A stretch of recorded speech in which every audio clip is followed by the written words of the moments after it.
Morning, কেমন আছেন সবাই? আমি প্রিয়াশা। দিনটি ছিল বুধবার, পয়লা মাঘ। সংক্রান্তির মধ্যে বাড়ি যেতে পারবো না, সেই জন্য এই দিনটাকেই বেছেছিলাম বাড়ি যাব বলে। নিজের কিছু গুরুত্বপূর্ণ কাজ রয়েছে, সেগুলোও মেটাতে হবে। আর বাবা মার শরীরটা ভালো ছিল না, সে তো আপনাদের আগেই বলেছি। তবে যাবো করে আর যাওয়া হয়নি।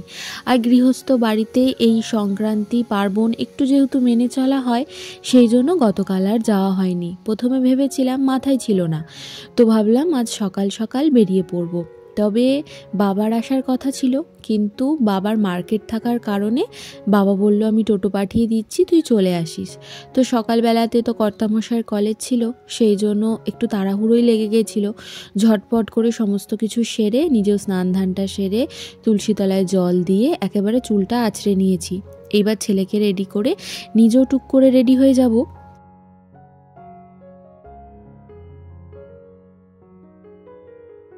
অপেক্ষা করছিলাম, আর ইতিমধ্যেই আমাদের ওই পাড়ার দাদা চলে এসেছে, মানে টোটো চলে এসেছে।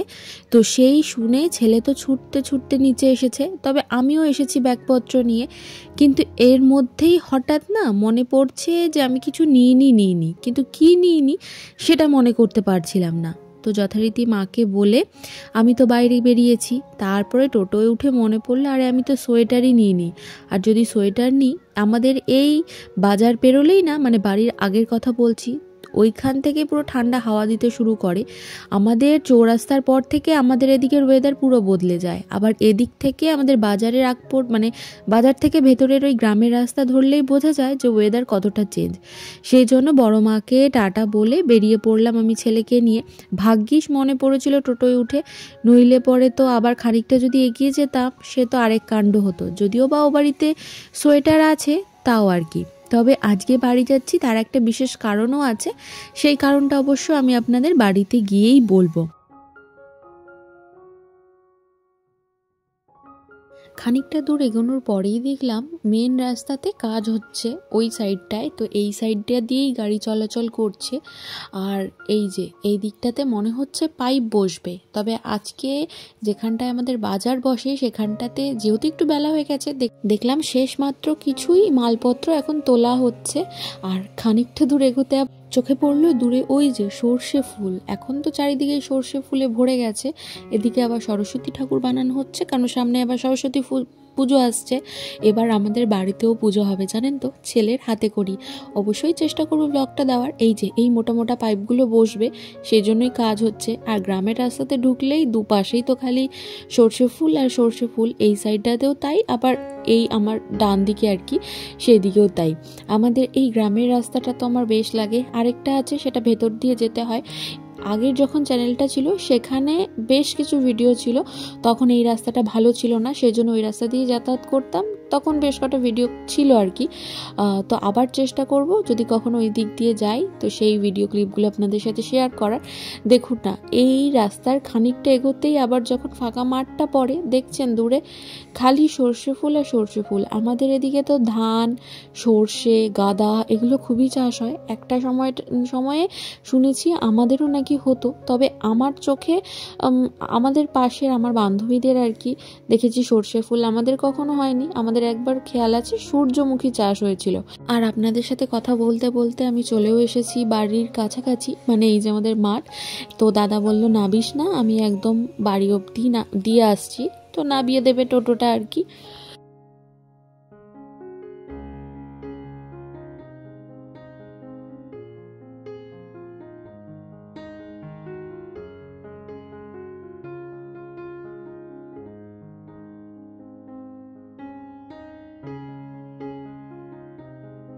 আমার ছেলেও নাবার আগেই দুদা করে চিৎকার করা শুরু করে দিয়েছে, আর মা রান্নাঘর থেকেই চিৎকার করছে। তবে নেবেই আমার যেটা চোখে পড়েছে সেটা হলো এই ফুল গাছটা।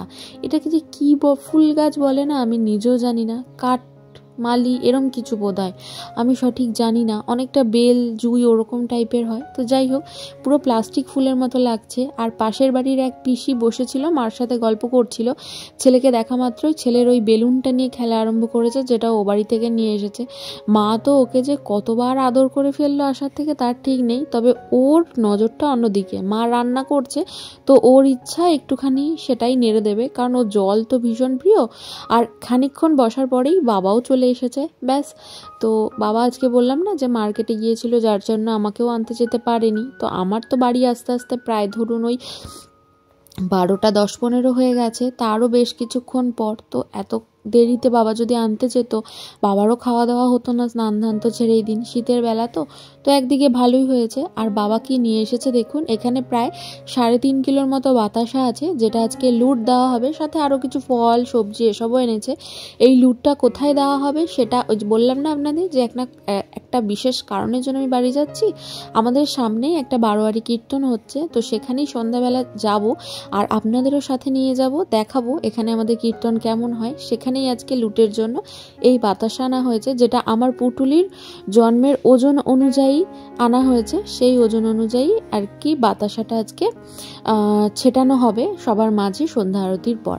তবে আমার ছেলে তো ছাড়ার বান্দা নয়, তো আমাকে ধরে নিয়ে এসেছে যে চলো এখন একটুখানি খেলবে, কারণ ওনার দিদা ব্যস্ত রান্নায়, খানিকটা রান্না বাকি আছে। তো মা বলল যে একটু ওকে আটকা, নইলে তো বারবার চলে আসবে আগুনের কাছে। আর এখন সবাই চাদর নয় সোয়েটার এসব গায়ে দিয়ে, সেজন্যই ভয়ের ব্যাপার আর কি। তাই সেই জন্যই আমি ওকে নিয়ে বাইরে খেলতে এসেছি। তো মায়ের রান্না সেরে চলে এসেছে নাতির সাথে খেলার জন্য। তো এক নাতি এলে মার আবার নাতনির জন্য মন খারাপ হয়। আর কারণ কি, ও যেহেতু অনেকটা দূরে, তো যখন বলি না আপনাদের যে কোনো ভিডিওতে যে যখন তখন আমরা দেখতে পাই না, সেই জন্য ওর জন্য আমাদের বেশি আরও খারাপ লাগে।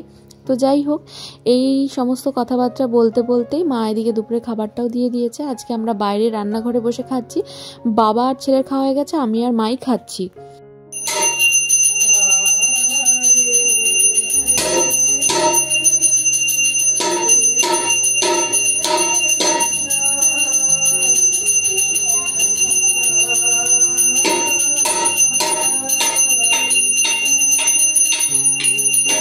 মাঝে কারেন্ট চলে গেছিল, আর তখন কি কাণ্ডটা হচ্ছিল সে তো আপনাদের দেখালামই। এখন নিজে রেডি হয়ে বাতাসাটা বাইরে বের করে রাখলাম, মা আর ছেলে এগিয়ে গেছে, এবার আমি আর বাবা হাঁটতে হাঁটতে যাব। আর এদিকে কাণ্ড দেখুন, আমি সোয়েটারটা যতই ঠিক করার চেষ্টা করছি ততবারই উল্টে যাচ্ছে। আমরা হেঁটে হেঁটেই চলে এসেছি, কারণ খুব বেশি দূরে তো নয়, এই কাছেই হচ্ছে আমাদের এই স্কুল মাঠটা। এটা প্রাইমারি স্কুল। একটা ক্লাস আমি এখানে পড়েছি, কারণ সেই সময়তে বলতো সরকারি স্কুলে না পড়লে নাকি হাই স্কুলে ওঠা যাবে না। তো সেই সময়ে সেই জন্যে আমি বেসরকারি স্কুল ছেড়ে এই স্কুলে পড়তে আসি একটা বছর। এখানে আমার খুব ভালো ভালো স্মৃতি আছে।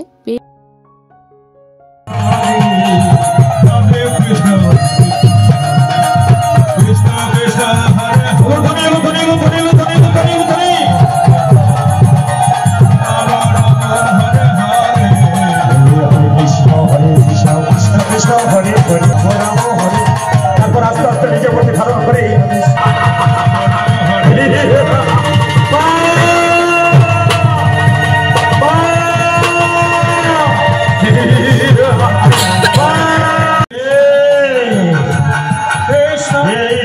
বলো আমার এই ভক্তকে করেছি কত ভালো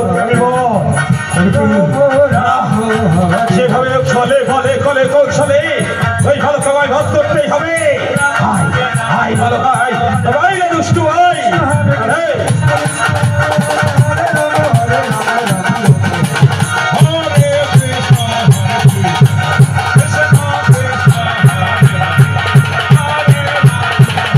আজকে তো এগুলো ছেলেও বেশ দেখছি মজা করে দেখছে, কারণ ওই যে ওইরকমভাবে অভিনয় করছে, তো দেখতে বেশ ভালোই লাগছে। সামনে যে বাচ্চারা আছে তারা তো ভয়ে মোটামুটি পালাচ্ছে, ওই রকম হচ্ছে দেখে। বিয়ের আগেও আসতাম, তবে বিয়ের পরে যেটা হয়ে থাকে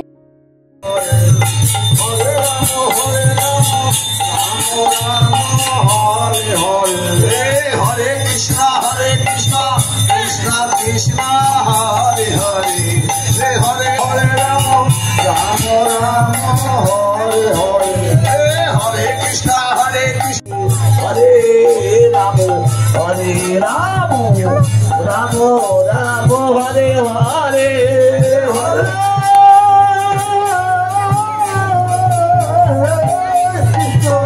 হরে কৃষ্ণ কৃষ্ণ কৃষ্ণ হরে হরে হরে রাম হরে রাম রাম রাম হরে হরে কৃষ্ণ কৃষ্ণ কৃষ্ণ হরে হরে। বহু বছর পর আজ এই কীর্তনে যোগদান করলাম, যেটা ভীষণ ভালো লাগলো, মনে প্রচণ্ড শান্তি দিল।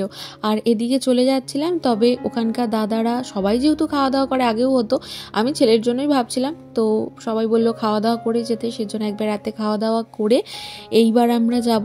বাবা ছেলেকে নিয়ে চলে যাবে, আমি আর মা হেঁটে যাব। এইখানে প্রত্যেক বছরই প্রতি বেলায় খাওয়া দাওয়া হয়, আর শেষ দিনে হয় মহোৎসব, যেটাতে ঢালাও প্রসাদ বিতরণ হয়। তো চলুন এবার এগোনো যাক, আর ছেলেকে নিয়ে ভাবা যাক বাড়ি।